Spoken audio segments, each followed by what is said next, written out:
Salut tout le monde, Jean-Paul de retour, enfin. On avait faim de connaissances. Donc voilà, on va vous faire quelques vidéos et cette semaine on va vous abreuver de connaissances. Voilà, aujourd'hui on va parler de l'Égypte ancienne, comme je l'ai dit dans la vidéo précédente. Donc Jean-Paul va nous dire de A à Z ce qu'il en est. Voilà, je t'en prie, vas-y, fais-toi plaisir. Bonjour, meilleurs vœux pour 2019. Et voilà, on va évoquer aujourd'hui En fait, on va partir de l'Égypte ancienne, on va arriver jusqu'à notre époque. On va parler de la manière d'utiliser le hack. Le hack était très connu dans l'Égypte ancienne. D'ailleurs, les pyramides, c'était des résonateurs de hack. On va parler de l'Égypte ancienne, on va voir qu'est-ce qu'on en a récupéré à l'époque actuelle. C'est devenu des pratiques occultes, malheureusement. Voilà, mais à la base, c'était pas des pratiques occultes, mais ça s'est un peu perverti. Donc on va remonter à l'époque pharaonique. Donc ce qui nous intéresse là, c'est la construction des pyramides, c'est-à-dire la 4e dynastie. Donc Képhren, Khéops, Mykérinos, cette succession de pharaons. Il y avait un savoir ancestral qui était prédynastique, c'est-à-dire que c'était des gens qui s'appelaient les Shemsuor. Or, ça veut dire Horus. C'est le dieu faucon, le dieu à tête de faucon. Donc, chez les Égyptiens anciens, il ne s'appelait pas Horus, il s'appelait Or. Dans certaines provinces, la prononciation c'était Ourou. On appelait carrément Ourou. C'est-à-dire en Haute-Égypte, en Basse-Égypte, c'était soit Or, soit Oro, soit Ourou. C'était leur foi. C'était le symbole aussi de la résurrection, c'est-à-dire c'était une manière allégorique de parler du hack et de la métempsychose, c'est-à-dire d'expliquer que nos carcasses biologiques sont périssables, mais pas les Merkabah, c'est-à-dire l'enveloppe merkabique qui entoure les corps, elle est éternelle, elle est impérissable, donc... C'est ça, les métempsychose, c'est ça. Ouais, métempsychose, ça veut dire le cycle des réincarnations. On est une succession, on appelle ça le collier de perles chez les taoïstes. Les véhicules célestes construisent inlassablement des entités organiques dans leur barycentre, c'est-à-dire toi, tous les êtres vivants de la planète, même les végétaux. Les Merkabah construisent inlassablement des entités qui sont identiques au niveau caractère. Le caractère est immortel. Ce qui compose ton caractère, c'est immuable. Par contre, c'est les identités qui sont effacées à chaque fois et la mémoire. Clément, avec ta mémoire et tous les souvenirs que tu as accumulés, ça c'est périssable. Ça, Clément, un jour il n'existera plus, toute ta mémoire sera effacée. Mais tout ce qui constitue ton caractère, ton spirituel, ton analytique, ton émotionnel, ton instinctif, c'est éternel. Clément, il ne s'appelait pas Clément dans ses anciennes incarnations, mais il avait le même caractère que toi. Ça, le caractère, la personnalité, elle est éternelle. Donc les Égyptiens anciens, les taoïstes primitifs, il y a beaucoup de civilisations qui avaient compris le fonctionnement. Donc sous la 4e dynastie, les Shemsuor, parce que ce n'est pas les pharaons qui ont érigé les pyramides et qui ont compris comment ça fonctionnait, c'était les Shemsu, c'est-à-dire les suivants d'Horus. C'était une caste de gens qui étaient... tu peux aller dans une bibliothèque, commander des livres, ou tu peux aller sur Internet, tu télécharges un PDF, qu'est-ce que c'est les Shemsuor. C'était des gens qui étaient, on va dire que maintenant on appellerait ça des commandos ingénieurs d'élite. C'était des gens qui savaient manier la pharmacopée, ils savaient faire des médicaments, c'était des architectes, ils savaient bâtir des temples, des pyramides. C'était des soldats d'élite, c'est-à-dire des gens, c'était mens sana et corpore sano, c'était des gens qui avaient un esprit sain dans un corps sain, c'est-à-dire ils étaient à la fois intelligents et très véloces, ils étaient rompus à tous les styles de combat. Shemsuor, c'est quand même, faut s'y intéresser, si un jour tu as quelques soirées à perdre pour t'intéresser à ces gens qui ont existé il y a plus de 5000 ans, c'est quelque chose quand même. Shemsuor, c'est les gens qui ont bâti les pyramides. Donc ces gens-là... Écris-le comme ça, je mettrai Shemsu. Ouais, je mettrai alors c'est S un sous-titre. H M S O U trait d'union Or. Voilà, c'est écrit comme ça, je ne sais pas si on le voit. Shensu Or. Ça veut dire les serviteurs de Russes. Ces gens-là, c'est eux qui ont compris que les entités organiques, enfin ils l'ont compris, ils l'ont surtout visualisé avec, parce que c'était des gens qui savaient syntoniser leur glande pinéale avec leur véhicule céleste. Donc ils ont vu qu'on avait une enveloppe aurique autour de nous, qu'on avait un confinateur de Haack. Ils ont compris ce qu'était le bas, le K, les deux polarités. Ils ont compris ce que c'était le Haack, la fusion des deux polarités. Donc Kaba, chez les Égyptiens anciens, c'était ce qui se rapproche de l'esprit et de l'âme. Et ils avaient compris qu'une est polarisée négatif, une est polarisée positif. Ils avaient compris aussi qu'en les fusionnant, tu crées du Haack, c'est-à-dire la substance qui remplit l'antéversus, la douate, il appelait la douate, l'inframonde. Donc ils ont surtout compris à l'époque que selon l'endroit où tu médites, l'expérience est plus ou moins élevée. C'est-à-dire, ils avaient compris que si tu étais au bord d'un fleuve ou au bord de la mer, l'élément liquide perturbait la syntonisation. Donc ils avaient compris qu'il fallait s'éloigner. Alors ils avaient compris que ça fonctionnait mieux, par exemple, sur une montagne. Et ils se sont dit, tiens, les minéraux favorisent la résonance. La syntonisation, la mise en résonance est favorisée par les minéraux. Alors carrément, ils ont commencé à créer des tumulus, ce qu'on appelle les pyramides. Ils ont commencé à bâtir des... Au début, c'était comme des ziggourats. C'était un carré, surmonté d'un carré, surmonté d'un carré, la pyramide de Snéfrou. Enfin, il y avait des pyramides qui étaient construites comme ça. Ensuite, ils les ont un peu améliorées esthétiquement. C'est juste que la chambre qu'ils mettaient à l'intérieur, c'était pas des tombeaux de la première à la 7e dynastie, de la 4e à la 7e dynastie, c'était pas des tombeaux, c'était des résonateurs de Haack. Ça servait lors de grandes cérémonies avec l'aristocratie, les pharaons, les scribes, les prêtres d'Amon. Ça servait pour initier un candidat qui était le neveu du pharaon. Enfin, c'était réservé à l'élite quand même. Les gens n'avaient pas tous accès. Tous les Égyptiens anciens n'avaient pas accès à ça. Donc l'élite, la noblesse égyptienne à l'époque, se servait de ces résonateurs rentrés. Pourquoi? Parce que c'était de la pierre et que le Haack était confiné à l'intérieur. Donc les séances merkabiques s'effectuent beaucoup mieux au creux d'une pyramide, d'abord par la configuration, parce que la pyramide favorise la syntonisation, et ensuite pour la matière, parce que le granit, le calcaire, toutes les pierres confinent le Haack, donc créent une meilleure décorporation. C'est des régénérateurs aussi, parce que les taoïstes l'ont compris il y a longtemps, ça te rallonge ta vie organique. Alors, ça ne crée pas des gens qui vont vivre 3 siècles ou 4 siècles. C'est-à-dire que si ton entité organique était programmée pour vivre jusqu'à 75 ans, bon, peu importe, tu vas faire tirer un petit peu plus. Tu vas faire tirer jusqu'à 90, 95. Tu vas te rajouter 10-15% de vie. Et en plus, tu vas vivre en meilleure santé. Les pyramides, la syntonisation avec le Haack te régénère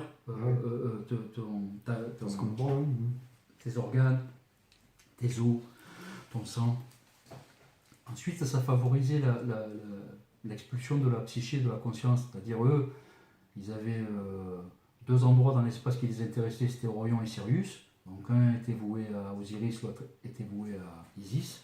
Donc, c'était leur paradis, tu vois. Alors, tout simplement parce que Sirius, le lever syriaque, ça correspondait pour eux comment ça s'appelle, au débordement du Nil. Donc ils avaient calé, ils avaient dit tiens, il se passe quelque chose, quand Cyrus apparaît dans le ciel, le Nil déborde, donc on va pouvoir planter le blé, ça crée du limon, tu sais, c'était pour eux ça dispensait la vie, donc ils s'étaient fait une croyance un peu cosmologique, comme ça, ils disaient voilà, c'est pas ça. Ils avaient compris que certaines choses étaient rythmées et que c'était immuable. Donc eux, ils voulaient se propulser là-bas. Donc en fait, quand tu es au cœur d'une pyramide dans la chambre du roi, ce qu'on appelle la chambre du roi, on voit il y a un sarcophage qui est un petit peu abîmé dans la pyramide de Khéops. C'était pas un tombeau, c'était là qu'on posait le candidat. Il y avait les Shensuor tout autour, c'est-à-dire tous les gens qui maîtrisaient les sciences merkabiques, qui faisaient venir les scribes, les prêtres d'Amon, qui faisaient venir le candidat qui était relativement jeune. C'était par exemple le neveu du pharaon, qui avait une douzaine d'années. C'était 12-13 ans, c'était la maturité, la puberté. On le prenait et on lui faisait faire sa première décorporation. on le mettait en condition dans la chambre de la reine, ce que les gens appellent la chambre de la reine. On commençait à créer une syntonisation.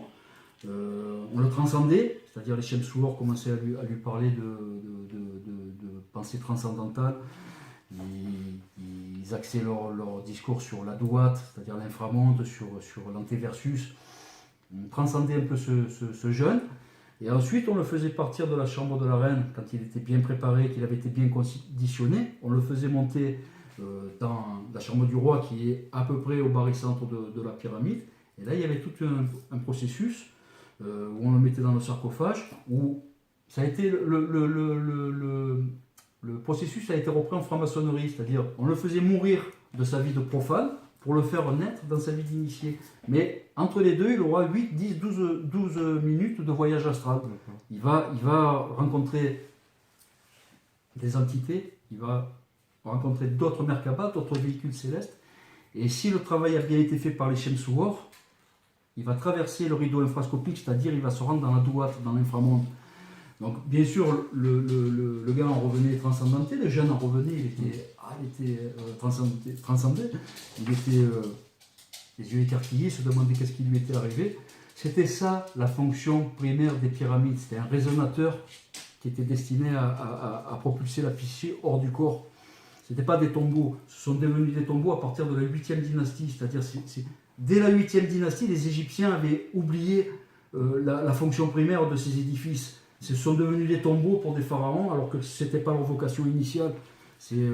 Tout s'est passé entre la période pré-dynastique et la 4e et la 7e dynastie. Cette période-là, c'est le cœur de la foi égyptienne. Ça s'est perdu. Par contre, ça a été retrouvé à partir de la 18e dynastie, les Toutmosides, de Ahmosis Ier, Akhenaton, Toutmosis III, Amenophis IV, toute cette série de pharaons qu'il y a eu à partir de la 18e dynastie, entre 1700 avant Jésus-Christ et 1300 avant Jésus-Christ, ont ressuscité les sciences merkabiques. Et d'ailleurs, là, qu'est-ce qu'elle a fait l'Égypte? Elle est remontée comme une nation, elle a dominé le territoire, elle est redevenue à la hauteur des Assyriens, des Hittites, etc. Elle a repris son prestige d'antan. C'est-à-dire, quand les Égyptiens anciens ont perdu les sciences merkabiques à partir de la 8e dynastie, ils ont chuté. Quand les Égyptiens anciens ont retrouvé les sciences merkabiques à partir de la 18e dynastie, ils sont remontés. C'est maîtriser le hak et maîtriser les sciences merkabiques, c'est-à-dire savoir se servir de son véhicule céleste, ça te pousse vers le haut, ça te tire vers le haut, c'est grâce à ça que ce peuple a fait autant de choses. C'est en maîtrisant les sciences merkabiques. Ouais, ça n'a rien à voir que les extraterrestres qui seraient venus les aider ou n'importe quoi. C'est vraiment eux, par leur supraconscience, qui ont réussi à réaliser de grandes choses en fait. Ah non, c'est pas les extraterrestres qui ont créé ça. Par contre, les Shem Suor, maintenant, sont identifiés, sont appelés faussement les Atlantes. Ouais. C'est-à-dire cette caste d'ingénieurs très performants, des gens qui maîtrisaient la médecine, l'architecture. La géométrie sacrée, tout ça. Ouais, bien sûr, mais la géométrie, elle est toujours sacrée. C'est un mot, c'est la fleur de vie, les gens disent sacré, la géométrie, elle est toujours sacrée. Tout ce qui nous entoure est sacré, c'est fait de hak. Ce que nous, on prend pour la multiplicité, de voir des choses différentes, des couleurs différentes, tout est fait de hak. Tous les leptons et les protons sont gorgés de hak. Si tu avais une vision transcendantale qui te permettrait de voir les choses telles qu'elles sont, tu ne verrais ni les couleurs, ni les formes, tu ne verrais que du hak. La prima matera, la matière première de l'univers, c'est le hak. C'est notre cerveau qui différencie les choses. Notre cerveau interprète quelque chose qui n'en forme qu'une, en vrai. L'univers ne forme qu'une chose. L'unicité, les taoïstes l'ont compris, les Égyptiens anciens l'avaient compris. Mais c'est dingue quand tu penses à ça, tu te dis que puisque tout est du hak, puisque la multiplicité, on la perçoit personnellement, donc est-ce que moi je perçois la même chose que toi? Oui, ça oui, parce que si tu dis que cette couleur, si tout le monde se met à dire qu'elle est bleue, bah tu choisis le mot bleu et tout le monde va dire qu'elle est bleue. C'est comme ça qu'on arrive à détecter les daltoniens, parce que le rouge et le vert, ils le confondent. Oui, tout le monde en voit la même chose, parce que c'est un consensus. On a mis des mots, des étiquettes sur chaque chose. toi tu vois pareil, toi tu vois pareil, toi tu vois pareil. Donc oui, la psyché, les cerveaux humains sont constitués de la même manière. Mais ce que je veux dire, c'est que le hack apparaît pour tout le monde de la même manière. Je veux dire, c'est fait une réalité pour tout le monde de la même manière. La réalité, elle est semblable pour tous les animaux, pour les humains, pour tout le monde, bien sûr. La réalité, elle est On n'a pas notre réalité, quoi. On n'a pas notre réalité personnelle. Non, par contre, tu as ta propre sensibilité, tu as ta manière de voir les choses, ça c'est ta sensibilité, mais objectivement, la réalité, elle est pareille pour tout le monde. La réalité, elle est consensuelle, elle est identique pour tout le monde. Alors, ces Chemsuor, qui étaient des humains à 100%. Les Atlantes, tu disais que c'était associé aux Atlantes. Ouais, maintenant, à l'heure actuelle, les gens qui fantasment sur l'Atlantide, sur les Atlantes, sur une race super développée de gens qui maîtrisaient des techniques et tout, c'était eux. C'était des gens qui... Par contre, attention, ils sont enrobés de mystère. Comment ces gens-là, humains, à l'époque, ont développé autant de savoir? C'est supraconscient. Voilà, t'as tout compris. C'est entouré de mystère pour un profane, pour quelqu'un, un neurotypique, un mec qui n'a pas accès aux sciences mercantiles, qui va dire, putain, mais comment ils ont fait ces gens? C'est juste que ces gens... dès le paléolithique supérieur, dès le magdalénien, donc on remonte à la préhistoire, avec des lignées de patriarches qui se donnaient la recette de père en fils, ils ont su développer les sciences merkabiques. Donc bien entendu, quand tu es en relation avec l'émanation de la substance divine, ben, il y a tout qui apparaît comme une évidence. Si tu as envie de construire quelque chose, ta psyché elle sera formatée pour construire ce que tu as visualisé dans ta tête. Donc tu ramènes des choses alors de l'inframonde du coup, pour créer des choses dans la matière. Ouais, mais c'est pas des équations, c'est ça que les gens comprennent. C'est pas des équations, tu ramènes des choses, des habilitations, voilà, pas des équations. Qui te mettent en état de faire après dans la matière. Ouais, mais c'est pas de la magie comme les gens pensent. Tu vas pas ramener une équation de l'antéversus. Par contre, tu vas ramener des habilitations. Tu vas développer des facultés, tu vas être plus habile, tu vas être un peu plus intuitif, tu vas être un peu plus habile. Et ça va t'aiguiser sur des trucs et du coup tu vas... Mais c'est pas de la magie, tu ne ramènes pas des équations. Ces gens-là, quand ils allaient dans l'antéversus, ils ne ramenaient pas, des équations pour monter les pyramides. Ils en ramenaient un côté intuitif et habile qui leur a permis, attention, ça s'est pas fait comme ça en une génération. Les Chemsuor, ce sont des lignées qui remontent au paléolithique. C'est eux qui sont appelés les Atlantes. C'est des gens qui savaient utiliser la supraconscience. Voilà. Mais ça s'est fait sur des générations. D'abord, les pyramides, ils ont tâtonné. Ils n'ont pas fait la pyramide de Khéops comme ça. Des pyramides, ils en ont fait beaucoup qui se sont cassés la gueule. C'est des gens qui tâtonnaient comme tout le monde. Ce que les gens appellent des Atlantes, ce n'était pas des surêtres. C'était des hommes comme toi et moi, mais qui se donnaient le mal de rentrer en syntonisation et qui se donnaient le mal aussi d'essayer. On va faire un projet, si ça ne va pas, on va en tirer les leçons et on va faire mieux la prochaine fois. Donc ils étaient, bien évidemment, ils étaient plus élevés que le commun des mortels à l'époque, puisqu'ils avaient accès au hack, puisqu'ils communiquaient avec leur Merkaba, et que forcément, quelque chose, au bout d'un moment, ils le faisaient parfaitement. Donc la pyramide de Khéops, qui n'a rien à voir avec les pyramides, les toutes premières, la pyramide de Khéops, là, elle était dans l'excellence. Des angles à 52 degrés, des faces parfaitement polies, c'était fait. Mais ils ont tâtonné pour y arriver. Les Chemsuor, c'était pas des dieux, c'était des humains à 100%, mais des humains améliorés psychiquement. Ils étaient plus évolués que les humains de base de l'époque. C'est ça que les gens, les Atlantes, ils fantasment. Il y avait des Atlantes, ils ont construit. Alors il y en a qui vont encore plus loin, parce que c'est des extraterrestres qui ont construit les pyramides. C'est faux, c'est des humains. Toutes les constructions que tu vois sur la planète, la grande pyramide, la grande muraille de Chine, les pyramides incas, les pyramides égyptiennes, tout ce que tu vois sur la planète, ça a été construit par des À la force du poignet. Ouais, ça a été construit, ça a été élaboré par des supraconscients et ça a été construit avec de l'huile de coude humaine. Ils faisaient venir des esclaves ou des conscrits qui payaient. Et puis ça a été construit par la force musculaire. Mais c'était, par contre, le concept était supraconscient. C'était bien pensé. Ouais. Voilà, c'était bien pensé, c'était des gens qui avaient accès. D'ailleurs, l'évolution, le progrès, ce que nous on appelle le progrès, il est supraconscient. Un mec comme Einstein, si tu lis des livres concernant Albert Einstein, celui qui a trouvé l'égal MC2, il te dit à un moment donné, il y a des gars qui lui posent la question, ils lui disent mais comment vous avez fait pour trouver la loi de la relativité? Vous avez fait des équations sur équations? Il a dit non, je te conseille de lire les livres qui ont été faits, ou ses mémoires, où il explique comment il a fait. Il a dit je me suis mis dans ma chambre, Je me suis allongé sur le lit et je me suis imaginé sur une luge.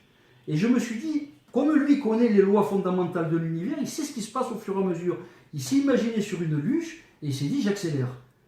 Mais qu'est-ce qui se passe quand il est en train d'imaginer ça? Il rentre en état de supraconscience, parce qu'il le dit lui-même, j'ai fait une transe, j'ai senti qu'il se passait quelque chose. Il a fait une décorporation, le monsieur, tout bêtement. Et en accélérant sur sa luge imaginaire, qu'est-ce qu'il a fait? Il a atteint la vitesse de la lumière, donc il a vu que l'espace-temps était courbe, qu'au plus tu accélères, au plus il y a une distorsion de l'espace-temps. Et il s'est dit, ah, ça fonctionne comme ça, comme ça. Bien évidemment, comme c'était un mathématicien, un physicien, il y a mis des équations là-dessus. Mais ce n'est pas l'inverse. Ce n'est pas les équations qui ont donné égal MC2. C'est la supraconscience qui a induit cette équation. Voilà comme ça se passe. C'est-à-dire, tout le monde peut développer les facultés supraconscientes. Tout le monde. C'est juste qu'il faut s'en donner les moyens. C'est fastidieux, il faut se concentrer, il faut rentrer là-dedans, il y a des techniques. Les gens, ils n'ont pas envie de se faire chier, surtout maintenant. Ils veulent regarder les Marseillais à Cancun, ils veulent aller manger du McDo, du Quick. C'est mâché, prédigéré. Ils veulent tout faire vite. Et il ne faut pas trop se casser la nénette maintenant, il ne faut pas réfléchir. Hein. À quelqu'un, tu veux le punir, maintenant tu lui fais lire un livre. Voilà, tu veux faire chier quelqu'un, tu le condamnes, tu lui dis tu vas me lire un livre et tu vas me faire la synthèse du livre. Putain, le mec il devient fou.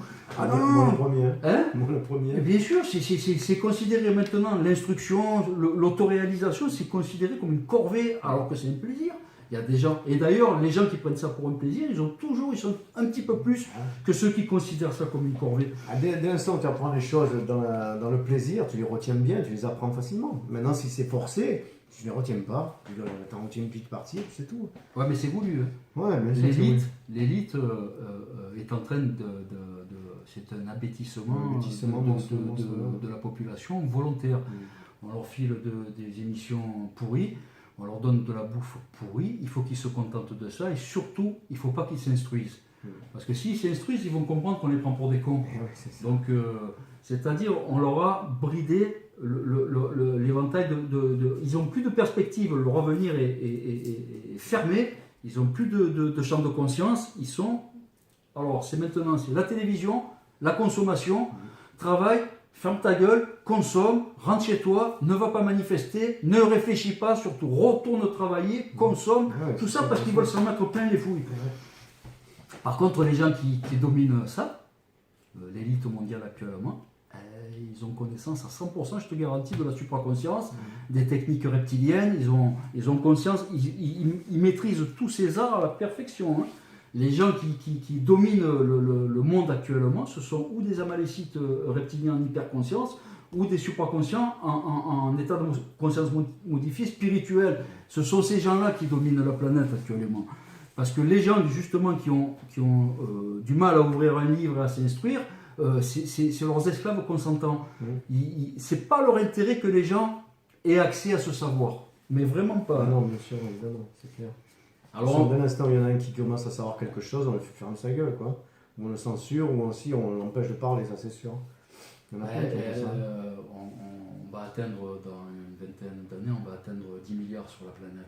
T'imagines s'il y avait 10 milliards de supraconscients? Ah oui, il y a un souci pour eux. Ça veut dire qu'on leur enlèverait le pain de la bouche.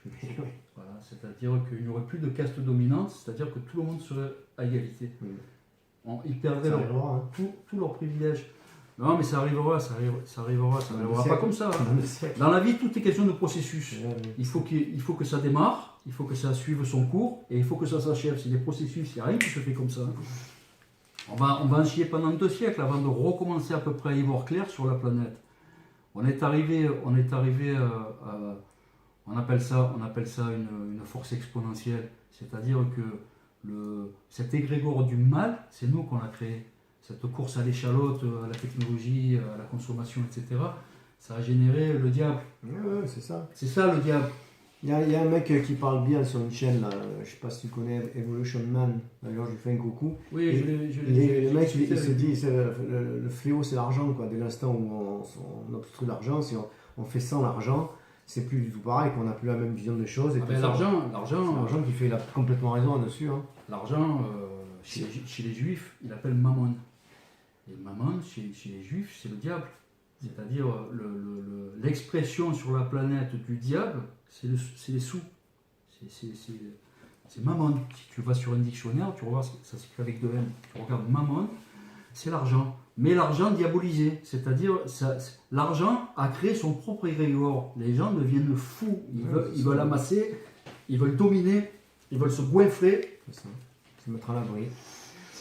Qu'est-ce que je veux dire avant de finir là, parce que on parlait de l'Égypte, tu avais une question où tu as répondu à quelqu'un qu'il fallait le sod pour comprendre. C'était quoi? Je ne me rappelle plus. Ah, c'est Xeriox qui m'a posé une question, Xeriox, qui m'a dit, il parlait de Enoch. Là, je ne vais pas en parler de Enoch. On va pas partir dans tous les sens. Enoch, je l'ai lu il y a une dizaine d'années. Oui, c'est bien, c'est très bien. Par contre, Xeriox me dit, oui, je l'ai un peu lu. Qu'est-ce que tu en penses? Ce que je veux lui expliquer, c'est que il y a 2 lectures pour comprendre Enoch. Il y a la lecture de surface exotérique, donc ça va te parler de tout un tas de choses. Comment dire, ça se lit comme l'Ancien Testament, Enoch, ça se lit comme l'Ancien Testament. Par contre, il y a une vision. Si tu veux rentrer vraiment dans le sens caché des Écritures, il faut maîtriser le sod. Mais alors, heureusement, pour maîtriser le sod, il faut être un supraconscient. D'accord. Donc, c'est un CD, le sod. Le sod, c'est une forme de CD, c'est une faculté qui est liée à la supraconscience. C'est-à-dire que sur des textes anciens, qu'ils soient taoïstes, bouddhistes, hindouistes ou juifs ou peu importe, les gens qui ont écrit ces textes, la plupart du temps, étaient des supraconscients. Donc, ce n'est destiné qu'à des supraconscients. Il y a des allégories, c'est crypté, si tu veux. Et un texte écrit par un supraconscient n'est déchiffrable que par un supraconscient. Sinon, si tu le lis, toi, tu vas avoir une vision exotérique, c'est-à-dire tu vas avoir des allégories, tu vas avoir des combats entre le bien et le mal, tout ça, mais tu ne vas pas rentrer dans le sens caché des Écritures. Donc voilà, c'était juste pour fermer la parenthèse. On en parlera d'Enoch, mais je te ferai, je m'adresse à Xeriox, là, je te ferai les 2 lectures. Je te ferai la lecture exotérique de surface et je te ferai la lecture profonde, avec le sens caché des Écritures. Tu comprendras que c'est complètement différent. Ouais, j'imagine, ouais. Bon, qu'est-ce qu'il y a une autre, je crois que c'est Julia, qui parlait des... Est-ce que les chakras sont identiques aux chaudrons taoïstes? Oui. Les taoïstes on travaille sur le premier chaudron instinctif, le deuxième chaudron émotionnel, le troisième chaudron analytique et le quatrième chaudron spirituel. Mais entre les chaudrons, il y a des zones intermédiaires. Donc si tu calcules 4 chaudrons et 3 zones intermédiaires, ça fait 7. On retombe sur les chakras. Tout est lié dans la spiritualité. Moi, je préfère utiliser le terme chaudron taoïste parce que c'est vraiment là que ça se passe. Tu le vois, la configuration d'un squelette, elle est faite comme ça. Le bassin est une demi-sphère, le thorax est une sphère ajourée, le crâne, carrément, c'est celle qui est le plus refermée. Il y a juste les trous pour les orifices. Et bon, le quatrième chaudron, il est éthérique, tu ne le vois pas, il est fait de là, tu ne le vois pas. Ils vont droit au but. Après, c'est sûr que tu peux mettre des gradients intermédiaires, et c'est là on tombe sur les chakras. Mais les chaudrons taoïstes, la kundalini, les chakras, ça parle tous de la même chose. Ça suffit largement pour atteindre la supraconscience, ça devra s'embêter avec des trucs intermédiaires, quoi. Non, mais ça tu peux, c'est ce que moi je te parle. Des fois, quand on parle, tu me dis oui, mais qu'est-ce que c'est le céleste, qu'est-ce que c'est le multidimensionnel? Ce sont des phases intermédiaires, mais là, il faut avoir déjà des bonnes connaissances en supraconscience, il faut être déjà un merkabiste. Si moi je commence à t'expliquer les zones intermédiaires, ça ne va pas te parler. Par contre, dans 10 ans, quand tu seras aguerri dans les sciences merkabiques, tu me diras, ah oui, c'est vrai, il y a des petites subtilités, c'est ça les gradients intermédiaires. Donc les taoïstes vont droit au but. Ils en ont dit 4. Pourquoi? Parce qu'ils se basent à la construction, la physiologie humaine. Ils vont droit au but. Mais après, c'est sûr qu'il y a des gradients intermédiaires, c'est selon ta sensibilité, mais ça s'adresse vraiment à des gens, à des experts déjà. Et pour le commentaire auquel j'ai répondu, j'ai dit que les chakras, tu m'avais demandé, Julie, si c'était un terme New Age ou pas. Ben, il faut croire que non, c'est hindouiste. Non, chakra, ça veut dire disque. Voilà, c'est du sanskrit. Un terme hindouiste. Voilà, c'est chez les hindous et chez les bouddhistes. Bon, parce que les bouddhistes, ce sont des hindouistes. Les gens pensent que le bouddhisme est une religion. Les bouddhistes sont des hindouistes. C'est un hindouisme réformé. Bouddha était considéré comme un réformateur de l'hindouisme. Bouddha n'était pas bouddhiste. Bouddha était shivaïte. Le dieu de Bouddha était Shiva. C'était un guerrier, un kshatriya. Donc lui, il utilisait la voie de Shiva, le destructeur. Ouais. Ça amenait toujours au même endroit, au Brahman, hein, parce que tu peux te servir de la polarité négative. Ensuite, tu commences à la diluer avec, avec Vishnu, donc, et boum, tu fais ta fusion, boum, tu vas dans le Brahman.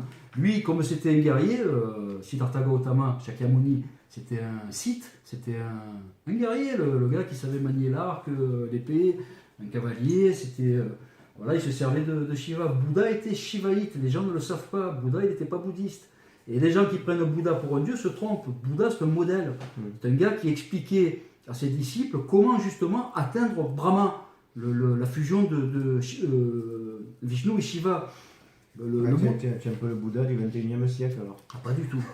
Ah, pas Tu du tout. expliques comment atteindre la supraconscience. Non, mais moi je suis pas. Putain, oh, je me défends de ça. Je suis pas un médium, je suis pas un astrologue et je suis pas en quête de bouddhité. Non. Non, moi c'est vrai que je suis un supraconscient, mais je suis pas. D'abord, j'aime le bouddhisme, c'est une forme c'est une doctrine que j'aime, mais ça fait pas de moi un bouddhiste. Je me sentirais plus taoïste alors. Et le taoïsme non plus n'est pas une religion. C'est une philosophie de haut niveau.